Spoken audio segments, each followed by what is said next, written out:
Back again to face you guys who are sitting there hoping to listen to something instructive and nice and constructive. So, the subject today is what is that?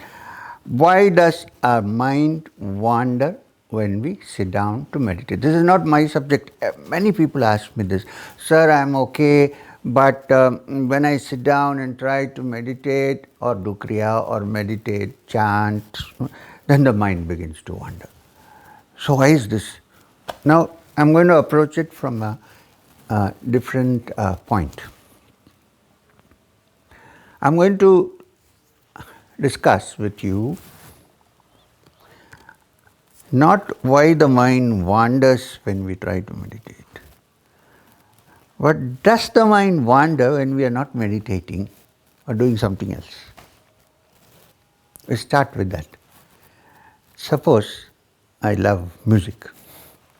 For the music, it could be classical music, it could even be pop music, or it could be any music which I am interested in. I am seriously interested. It could even be rap. Who took my dog away? Bring it back soon. Whatever. I mean, like, this is rap. You can say whatever you want and connect it together. It becomes rap. So you're rapping. No E, okay, only rapping. So when you do that, when you're listening to music you really love, is the mind wandering? Or is it listening only to the music? This is the question. Okay. I love to play, let's say, some game. Football, hockey, in my case, let me say golf. I love to play it. I enjoy playing it. When I have a hard day's work, I like to go wear a t-shirt, go and play. There is greenery, it's nice. Does my mind wander when I'm going to hit the ball and send it far away? No, it doesn't wander. It's very much there. If it wanders, my ball won't go there. It will be there only. And one full attention, mind you. You can't take your head off from the ball. You can swing as much as you like. You know where the hole is, you see that before. But once you start, your eyes cannot move, your head cannot move from the ball. You're fully attentive there. Complete attention. No distraction. Mind is not wandering. Then you hit, it goes. Okay. Another example. I'm watching a movie which I love to watch. We'll not go into the quality of it. Different people like different movies. Clothed, unclothed, naked, not naked. Let's not discuss that. We are watching it. You are so fully involved in it. You love it. Is the mind wandering? Even if somebody gives you a ring on the telephone, what do you do then? Switch it off. Say, I'll call later. Not wandering. Only when I say, I am going to meditate, it is wandering. This is strange. So we need to look at the reason there. Why is it not wandering when I am doing what I love to do and which I am absorbed in? And why is it wandering when I am sitting down to meditate? So you can logically, if you say A is equal to B and B is equal to C and A therefore has to be equal to C, then it means I am not interested in meditation. My mind is not so much interested in it as I am interested in the other activities, one of them which we mentioned, it could be any other. And when I am driving on the road, I know I have to look at the road, I have to see if there are speed breakers, which in India are plenty, and so on. But still my attention is on the driving. If I miss for 1 minute, I might hit the lamp post. Mind is not distracted at that time, even though it's doing many things. Actually, because of habit, it becomes automatic. You're shifting the gear, you're pressing the clutch. But your full attention is on the driving. You cannot miss it. Why? Because you know how important and how urgent, and it's a question of life and death. So 2 points come out of this. One is you love what you're doing. That means when I sit down, I really don't love what I'm doing, this meditation. I'm doing it because I have to do it. I have to, there is no attraction in it. There is no enjoyment in it. And it is not a life and death question for me. I can keep it off and do it after then. Nothing happens to my daily life. It continues, which is why I cannot sit down and meditate. So, considering all this, I think before we sit down to meditate, we have to understand that for most of us, meditation is just one of the little hobbies that we have.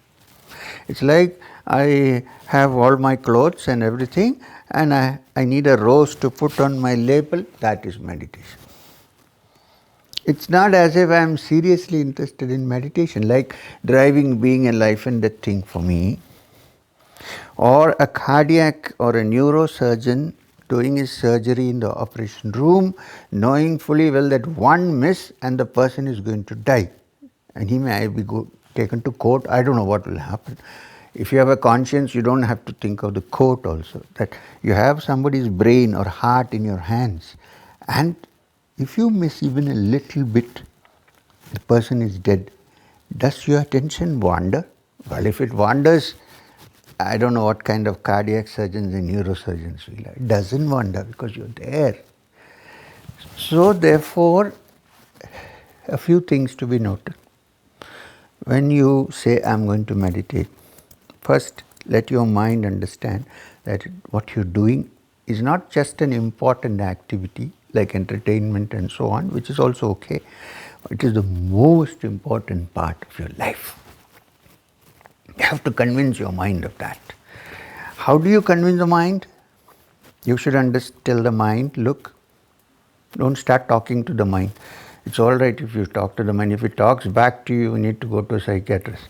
So, you have to tell your mind, listen, for me, this meditation is a life and death question. Why is it life and death? It's a simple thing. If I don't meditate, what will happen? Why am I trying to meditate? Why am I going into the spiritual search? Because finally, no human being wants to die. So it's a life and death question, actually. So I'm trying to figure out, is there some element in me which will not die, which will be there forever? Every human being, nobody likes to die, nobody wants to die. Even though we know we are all going to die, and if we are going to die, like everybody else, is there an element in us which is not dying, which I want to find that out? Which means what? I have no desire to die. I want to live forever. And I have to find out that the body cannot live forever. There must be some element. Is there? If it is there, how do I find it? So how serious is that? Consider this. That is why they say, before you start the technique of meditation, anybody, people think, oh, first I will take Kriya, then I will reach. Before you start any kind of sadhana, find out why you are doing the sadhana. If you know why you are doing the sadhana, then you will do the sadhana, which is why.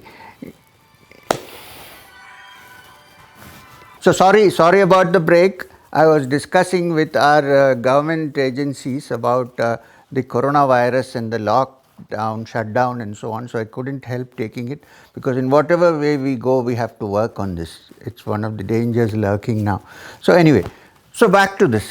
So we have to find out why we are meditating, which is why before you start any technique of meditation, unless you are a great bhakta or a devotee who naturally has the tendency to sing songs and go towards the divine, well, that is different. We leave that out. These are special cases. Not those who imitate others and practice bhakti, but who have an innate built-in devotion that rare people have. They have, then we don't have to worry. They are automatically interested in their aradhana, in their meditation, in their chanting. So I'm talking about generally, okay. So, which is why the Yoga Sutras of Patanjali, which are considered to be the standard textbook on the theory and practice of meditation, go about in an elaborate way in the first part, which is called Samadhi Pada. Why? Because they want to know where you're heading. Why do you want to do it? And when you read the Samadhi Pada, you'll realize a couple of things. To meditate and find this, what we are seeking, is the most important function of one's life. In fact, according to Vedanta, we are born to find the truth, but we miss it, even though there are many indications. Two, we figure out how unreal and uncertain and death-laden is this life. Now we don't have to have any proof. Death is on all sides. People are falling dead. There is no place to bury the dead in New York. Can you beat this? They're having mass graves. So the first part is to describe the uncertainty and the general uselessness of this world. While we can enjoy this world, eat, drink, make merry, it's going to end at some point, and it's not what we see. Having understood that and laid a foundation, you know that the next step now to touch that which does not die and which is part of my own inner consciousness, my own inner identity, is to practice ways by which the mind can be calmed down and all distractions removed. Chitta vritti nirodha. Now, therefore, after this background, then when you sit down, it's urgent for you. You want to do it. And nobody knows when you are going to pop off. I'm not saying because of the corona, even otherwise.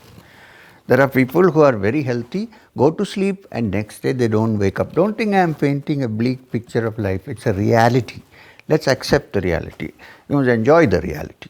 So, you can't. One doesn't say, oh, I grow old, I'll retire, then I'll meditate, I'll find my true identity, which is immortal. That death can be tomorrow, day after. Now I'm talking, my heart can stop. I'm telling you. You can't do anything about it. So it's so urgent. So two things. One is, time is eating us, so it's urgent. Two, I need to find something permanent in the midst of this impermanent universe that I see. There is no time because it can end at any time. And I have seen that life, even though there are some happinesses, it also has its sorrows and pains and everything. Nobody gets what they want. Some miss, some get, some miss and feel that it is good they missed because they found something else. So, when you understand these things, then your motivation for meditation becomes important, urgent, and attention then develops. Then you are interested. Then your mind cannot wander because it is a life and death question. You need to do it. Otherwise, there is no escape. One. Now, you can say, oh, this is theoretical, but when I said yes, so therefore, the different techniques of meditation are worked out in such a way that you are taught how to disengage your mind from the distractions that do not allow you to meditate and fix it on something so that the mind falls into a certain pattern until in the end all patterns are broken. But that is at the end. You cannot expect to break all patterns in the beginning. Look, you have a lump of clay, shapeless. You want to make an image out of it. You need a mold for that. Sadhana is that mold. But the urgency of making the image, that we have to establish first. Then only you get into the rest. You have established. Okay, now you say, yes, it's important. I have to put this into this and make this shape out of it. Okay, so I have a mold, I push it, I put both things together, both sides. The image is ready. Then, do I have to see the image? What do I do? Break the mold. But that breaking the mold comes later. First you need the mold. This is sadhana. This is technique. Suppose there's a good dancer, expert dancer. People say, oh, she's beautiful and she's innovating. How will you innovate if you don't know what you're doing? First you learn the science of dance, then you innovate. Simply if I go on this, I'm innovating and do like this, what is this dance? There is no, so you have to learn and then you innovate. In the same way like singing. Simply if I sit down and do some apaswaram, Somebody, a friend of mine from England came. He said, "Oh, now I am studying Shastri Sangeeta, Carnatic music." I said, "Yeah, really?" So, yeah, I'm quite now, I'm doing. I said, "How?" "Oh, I'll show you." He said, he sat down and said, Sarigama Pandini Sanidapa Magari. Is this music? So, once you learn, then you can innovate. So, therefore, all techniques are those which must make you interested, which must then shift your mind from the outside distractions and bring you. Therefore, it is it's just common sense to understand that there must be many kinds of meditation, because all people are not made the same. For some people, it may be musical. They listen to beautiful devotional music. There is no distraction. This is meditation. Please don't think meditation is only sitting down and breathing up and down. No. Meditation is when your mind is absolutely calm, free of vrittis, distractions, and settles down in the mode of tranquility and even enjoys the tranquility. Our mind is generally extrovert. It enjoys not calmness but activity.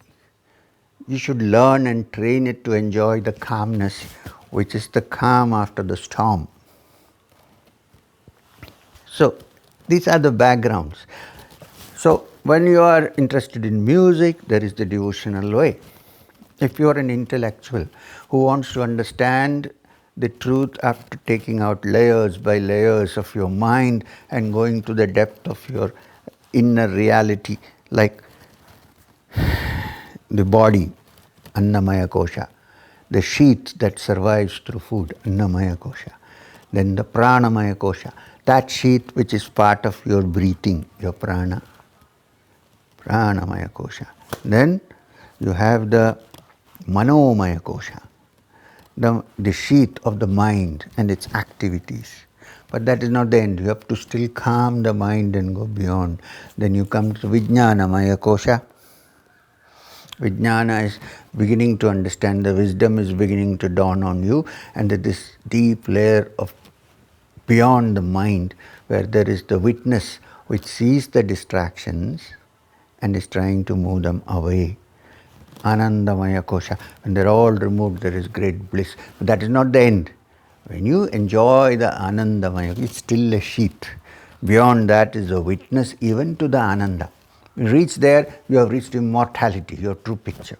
So this is the other way, the Vedantic way. Read the Upanishad, sit down with full attention, and it has such nice, interesting stories which will capture your mind and take you there.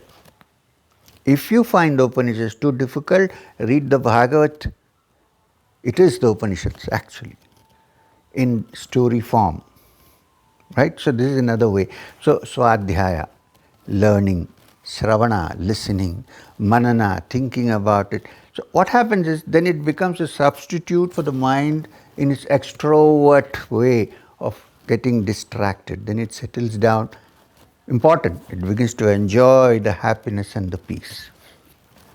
Then yogi, who wants to sit and meditate. What is the technique there? Cut off all outward thoughts. How? Divert your attention to your breath. When you feel your breath going in and coming out, there are many techniques. Then what happens? Your mind, which always likes to be occupied, it doesn't like to remain unoccupied, is now occupied in the inner breath, the inhalation and exhalation. And as it inhales, and it's free of the outward distractions because it is attracted to that which is going on inside. And as you go on completely involved in that, the mind settles down, begin to enjoy.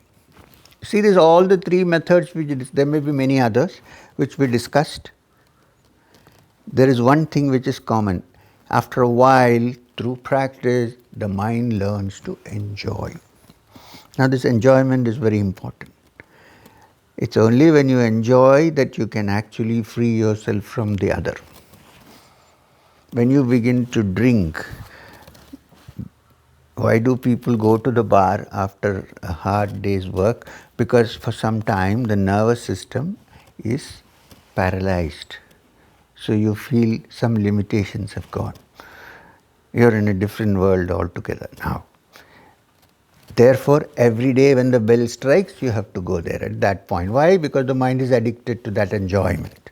In the same way, through practice, when you get addicted to the enjoyment that comes from within, then only you will be able to sit down and meditate without distraction. Now, that is not a one-day job. It's not a two-day job. It's a constant practice. Use Patanjali's expression, Nairantarya Abhyasena. Regular practice. Why? Because otherwise the mind is generally caught up in the outward, not in the inward. It's caught up in the outward.